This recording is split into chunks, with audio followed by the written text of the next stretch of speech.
Hi, it's Warren Hewitt here. Hope you're doing marvellously well. And I just realised this is the first time we've ever shot a video in the evening. So it's a little different here. Obviously there's no daylight coming through, which is beautiful during the day to have that daylight. But here we are at night. Now in lesson 10 today, tonight, we're going to talk about compression.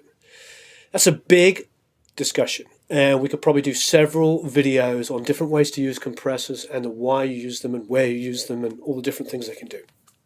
Now, we'll stick in the world of digital because it'd be so much easier to move quickly between there, and I'll show you all the different compressors that I use and how I use them, and I'll tell you why. Now, traditionally, compressors were designed to control the dynamic range of a signal. Now, for those of you who don't understand what I mean, that is how loud it gets and how quiet it gets. Because, if you're playing with, if you're using a very dynamic instrument, to be honest, such as the human voice, where somebody is maybe singing like this, and then suddenly, gets really super loud. If you print without a compressor, you might peak and distort, and then other moments it might be barely audible. Younger singers and less experienced singers tend to have very, very large dynamic ranges. They tend to go very loud to very quiet, and everywhere in between. So what a compressor does is allows us to print a hotter signal. The reason why we can print a hotter signal is we take the peaks and we tame them down a little bit so you can get a little bit more output. So that way the softer parts, instead of being down here, may be here, and the higher peaks maybe there, instead of being there, are about here. So the dynamic range is limited a little tiny bit. So a compressor will reduce the dynamic range, allowing us to print a hotter signal. Now the way a compressor works, there are 7 different hardware compressors, quite a few different hardware compressors. Some are, well, they're essentially like voltage control amplifiers, VCAs. You'll hear that a lot. And what that will do is it's literally like riding a volume control. So when you get to a certain level above 0 dB, it will turn it down the same amount. Okay, so let's look at some basic compressors, and I'll explain how they work, and we'll try them on different instruments so you can hear them and see what they do. Okay, so let's go to our session. It's the Love Me I'm Rich session we've been using quite a lot, so you can get your ear used to it.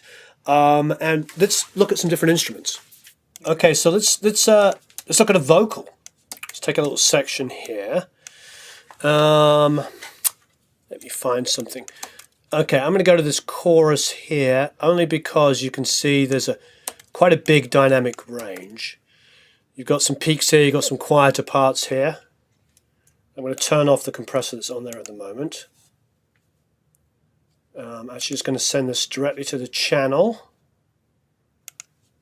I'm going to disengage the compression on the channel, because there's a little bit of compression going on my SSL, and now this is absolutely nothing on the vocal. Such a perfect life, I hope you're having fun. You build your perfect life too close to the sun. Cool, so you can see, it's pretty dynamic. She's probably moving slightly around on the microphone. These are all things that singers will do. They'll get really into the song and they'll move their head. Obviously, you want to try and keep them focused on the mic as much as possible. But at the same time, there's only so much you can do.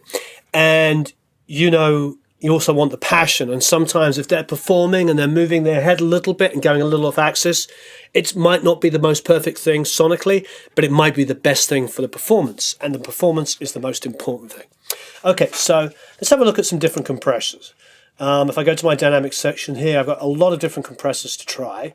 I'm going to try my favorite analog channel. As you know, I'm a big fan of this. Okay, so let's take just a little bit of the phrase that we can repeat. Okay, select gain reduction. See where it defaulted to. Such a perfect life, I hope you... So it's not doing much there. We've got input volume. We've got compression. This will have a fixed threshold, which means because there's no threshold control on it, like an 1176, which we'll look at next, has a fixed threshold. So it means it has a point where the compressor starts working. If it's a variable threshold, you can move that down or up to the gain. But because it only has an input and a drive control, that basically, the input is going to turn you up until you hit the threshold, and then the compression will start. So let's play with it. Such a perfect life, I hope you. Such a perfect life, I hope you. Such a perfect life, I hope you. Such a perfect life. Now that's overdriving, and to be honest, that's kind of the sound of this analog channel. It kind of gives you that grit. So I'm going to take it back off. And what I'm going to do Such a perfect life, I hope you. is increase the compression amount. I hope you. Such a perfect life, I Input a bit more. Such a little bit of drive. life, I hope you. Such a perfect life, I hope you. Such a perfect life, I hope you. Such a perfect life, I hope you. Such a perfect life, I hope you. Now you see, when I move that release control to 1 second, what that is doing is that is deciding how long it's going to hold on to the signal after the volume has actually decreased below the threshold. So if I turn it up like this and the signal goes above the threshold, it might duck down immediately. But that release, if it's really slow, set to 1 second, which is like very old compressors like LA2As have really slow releases. Gates compressors, a lot of those old tube compressors have very slow releases. I can emulate that by putting it up there. However, I don't personally like that on a vocal, but you can hear what it does. Such a perfect life, I hope you're having fun. Such a perfect life. Let's bring it all the way back to the left. Such a perfect life, I hope you're having fun. Such a perfect life, I hope you're having fun. See, it's barely holding on to it. You can hear it kind of releasing quickly. Now, with the attack, such a perfect life, I hope you're having fun. Full left-hand side here, super short attack, which means basically how much it lets go through before it starts to grab it. How fast is it grabbing it? If I go full to the right, such a perfect life, I hope you're having. Basically, it's letting everything go through because before it has a chance to get hold of it, the signal's already dropped. So let's go full to the left. Hear it again. Such a perfect life, I hope you're having fun. Turn it off. Such a perfect life, I hope you're having fun. Such a perfect life, I hope you're having fun. Now that's a pretty gritty, I would say distorted sounding compression. What we've got the compression up to 6.5 here. It means it's grabbing it pretty tough. I like this, and for this song, if you remember listening to it before, it's a pretty gritty rock song. Such a perfect life, I hope you're having fun. It's not a beautiful pop song, it's got a little bit of grit to it, so I'd probably work with that. But let's try a couple of other different compressors. Let's go to a good old-fashioned 1176. So that's the Bomb Factory, that comes standard with Pro Tools. Let's see where it defaults. Such a perfect life, I hope. Now, as I was explaining, 1176 is a fixed threshold compressor. So at the moment, it's compressing pretty heavily almost immediately. So if I pull this down, such a perfect life, I hope you're having fun. There's a little less compression. Such a perfect. But if you bypass it, you'll notice the level's quite different. So let's try and match it. Such a perfect life, I hope you're having fun. Such a perfect life, I hope you're having fun. It's pretty close.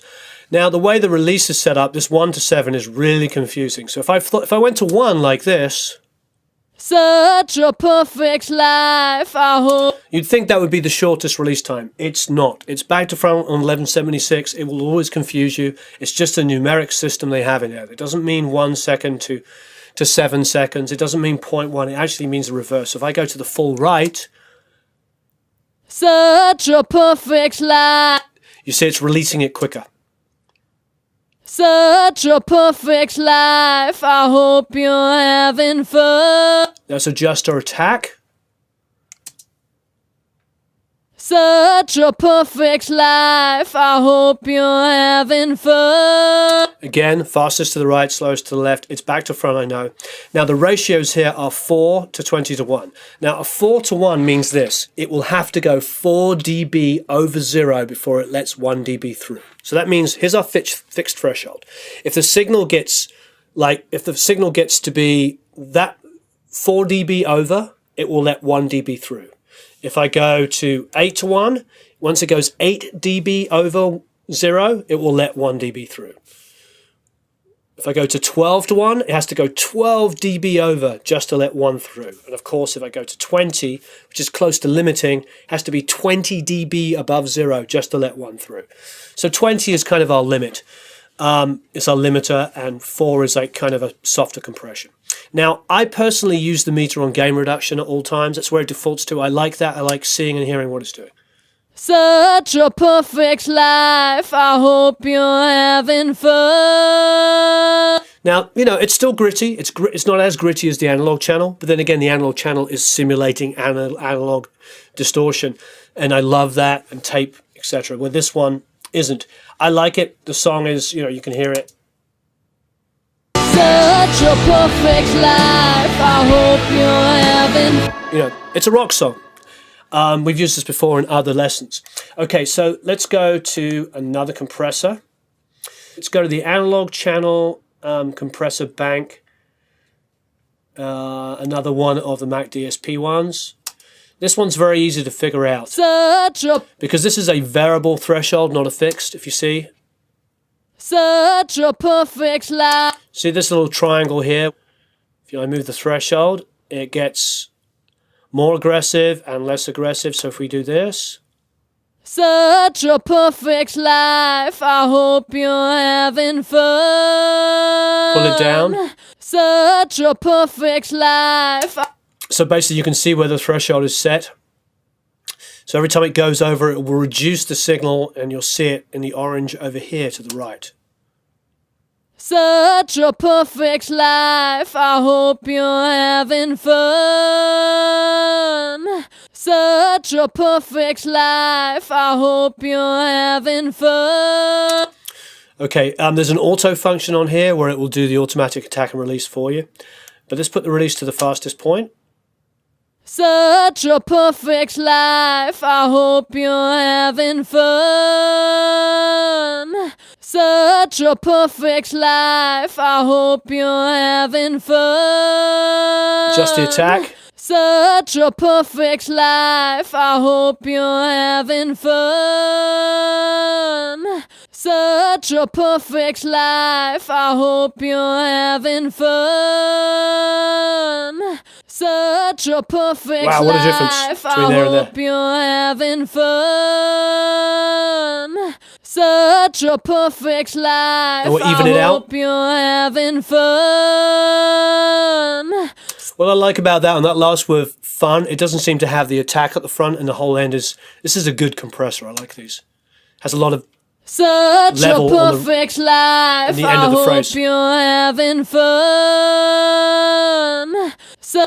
It doesn't catch quite the end of that phrase, but it does enough to it, just kind of bring it up. Let's go to this next phrase here and hear it with and without compressor. Here's without. You build your perfect life too close to the sun. Let's put it back on. You build your perfect life too close to the sun. So what's that allowing us to do is we've got 3 dB additional gain here, which is really helping it where the compressor isn't catching those, and then it's pulling down the rest of it here. So it's kind of nice. Let's try the SSL compressor, the channel one here. So let's go to the SSL channel. This is basically a copy of what I have. I have an E channel on the console. You build your perfect life too close. Variable threshold here, this adjust. You build your perfect life too close to the sun. You build your perfect life too close to the sun. So I've got the ratio just set to 2:1. Let's go like 3 here. You build your perfect life too close to the sun. You build your perfect life too close to the sun. You build your perfect life too close to the sun. It's evening out a lot more. Thing is, I don't like to hear too much compression, so what I'll tend to do is use 2 or 3 compressors together. So let's put our release to the fastest. You build your perfect life Set our too attack close fast. to the sun. You build your perfect life too close to the sun. You build your perfect life too close to the sun. Change the output. You build your perfect life too close to the sun. Without. Bypassed. You build your perfect life Put it back too on. close to the sun.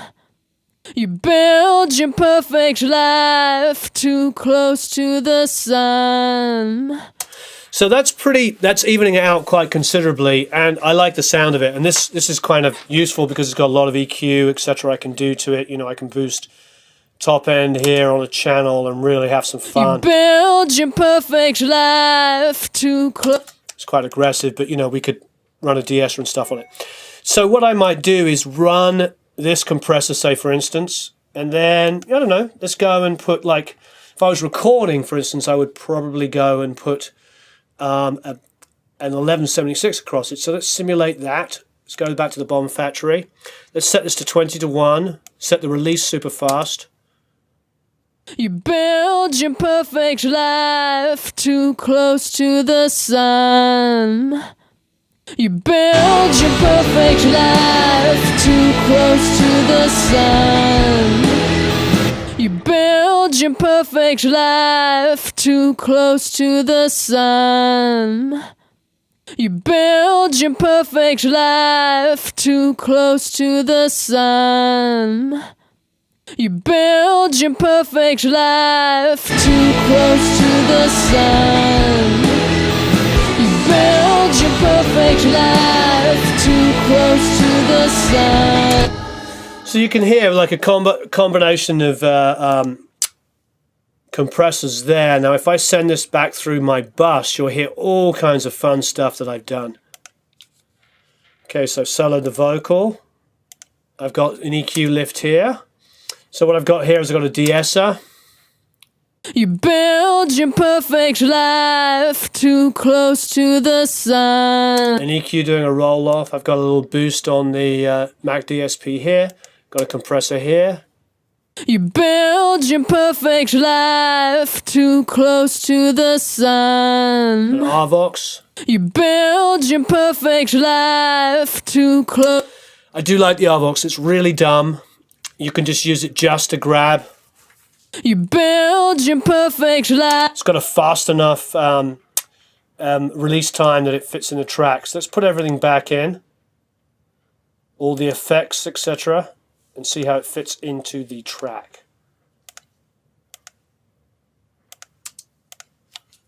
You build your perfect life too close to the sun. You build your perfect life too close. You build your perfect life too close to the sun. You build your perfect life too close to the sun.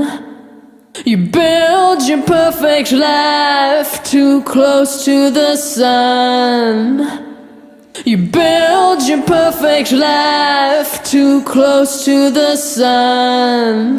So I've got harmonies there, I've got the lead vocal. It's quite compressed, but it's very aggressive, and it fits the fact I'm compressing a lot harder than I might on an acoustic song, because this is a big rock song, and you can hear just how it's fighting for room, you know? You build your perfect life too close to the sun. You build your perfect life too close to the sun.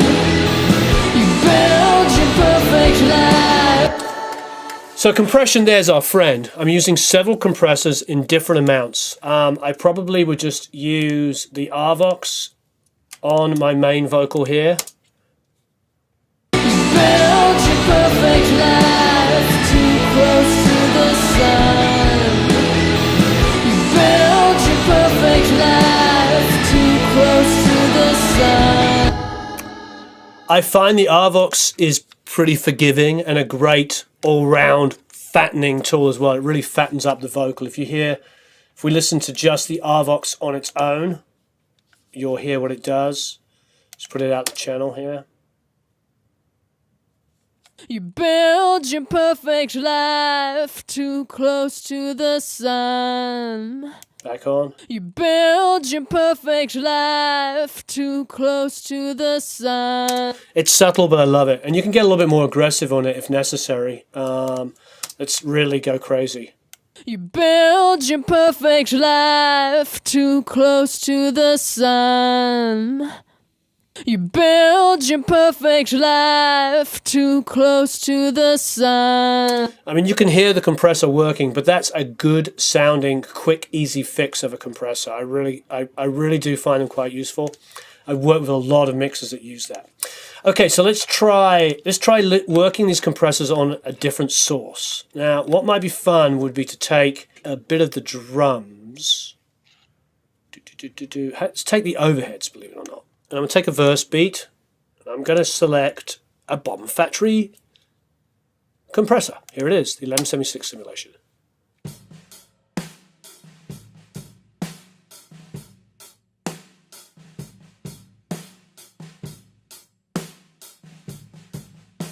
Let's push the input. Already kind of rooming them up a little bit. It's helping, it's hitting the snare, so it's bringing the kick up. See, release the fastest time.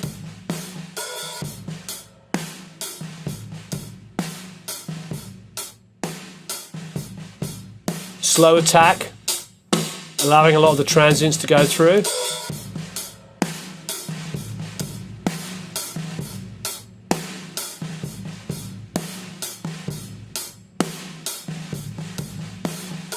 Before,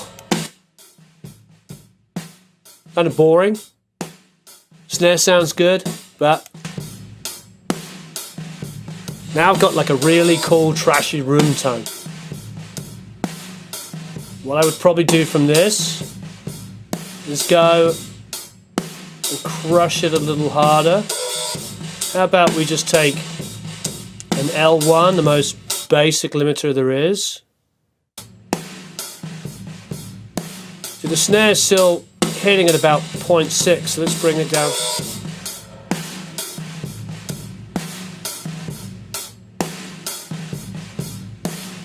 Now the snare's pretty balanced.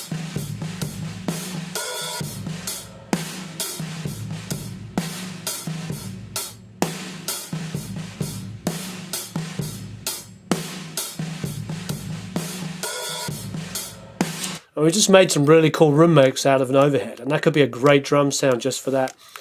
What I'm going to do for Schnitz and Schniggles, as they say, is I'm going to use another, essentially, compressor, a de-esser, which is going to control, let's have a listen.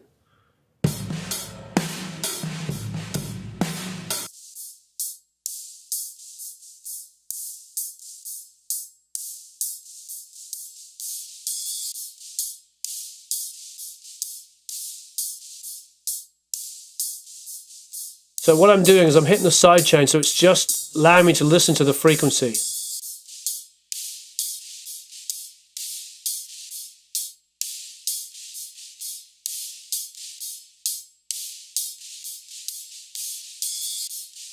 And there I'm getting mainly the hi-hat. So now what I'm going to do is attenuate, turn down that frequency. Now let's take it out, put it back into order.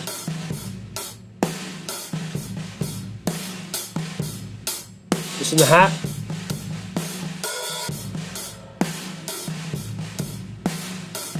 Controlling the hat just a little bit.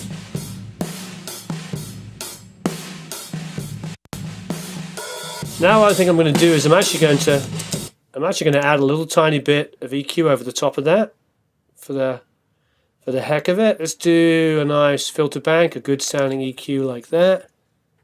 And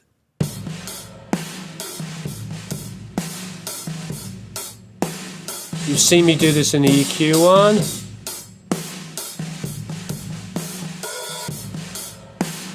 Control that slope.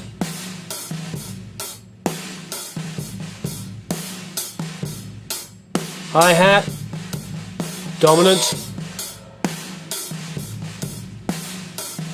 Hi-hat sucked in a little bit. So cool. So with a bit of compression, a limiter, and a de-esser, which is essentially just compressing that specific high frequency I selected, we have taken a overhead and turned it into a really cool room sound.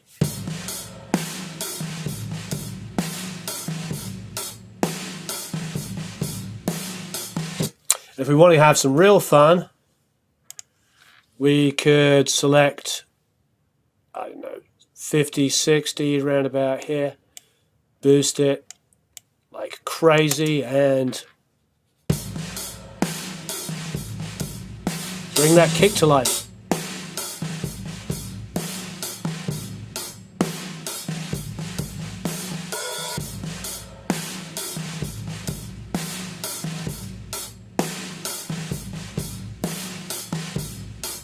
So cool. There's some fun with compression and a little bit of EQ for fun. Okay, I think we've covered all the basics that we can do with the compressor. I think the only thing we could maybe look at a little further is compression on the bass. I've heard this said quite a few times, that treat your bass guitar and your vocal in a similar way, and I agree with that. I feel like for compressors, what will work on a vocal will also work on a bass.